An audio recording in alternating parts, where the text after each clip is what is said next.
Bienvenue dans ce nouveau journal web. Ce soir, nous allons parler éducation et école avec Daniel Bordenave, qui était enseignant à l'ESCAR, puis à l'inspection d'académie.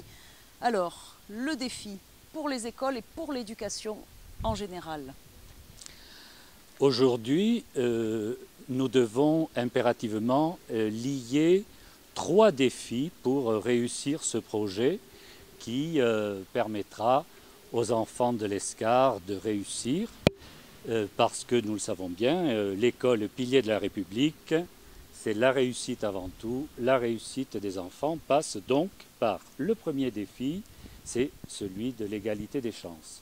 Nous le savons bien, l'égalité des chances, c'est une part du travail qui revient aux communes, c'est-à-dire de proposer des équipements de qualité. Prenons un exemple, à l'ESCAR, toutes les classes sont déjà dotées d'un tableau numérique.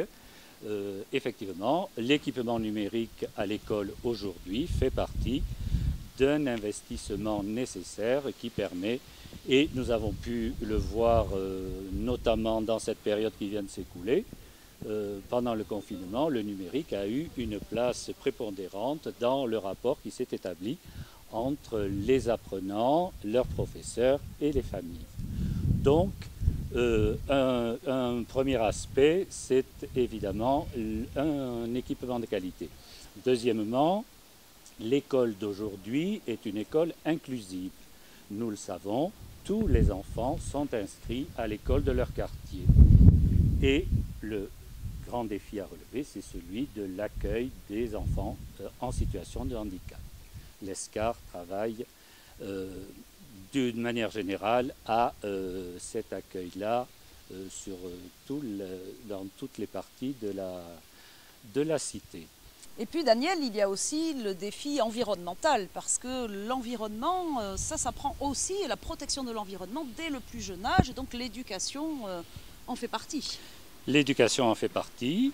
Alors, faisons de l'école un espace de biodiversité. Comment?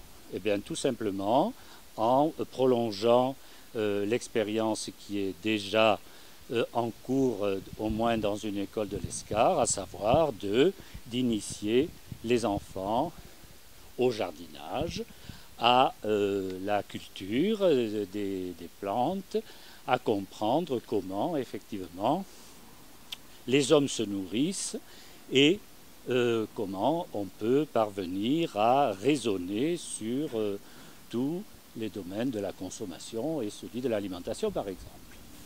Très bien, et donc c'est pour ça qu'effectivement, nous avons inscrit dans notre programme le fait d'installer des jardins potagers dans l'ensemble des écoles de l'ESCAR, jardins potagers où on pourra aussi planter autre chose que des légumes ou des fruits. Et puis il y a ce défi des conditions de travail et des conditions d'apprentissage avec un nombre d'élèves par classe qui ne doit pas être trop important. Et il y a cette mauvaise nouvelle, peut-être d'une fermeture de classe à la rentrée, contre laquelle cette fermeture nous sommes mobilisés, les élus actuels, et nous nous mobiliserons bien sûr jusqu'au bout, jusqu'à la rentrée. Alors cette fermeture de classe, ou les fermetures de classe en général dans les écoles, c'est un problème.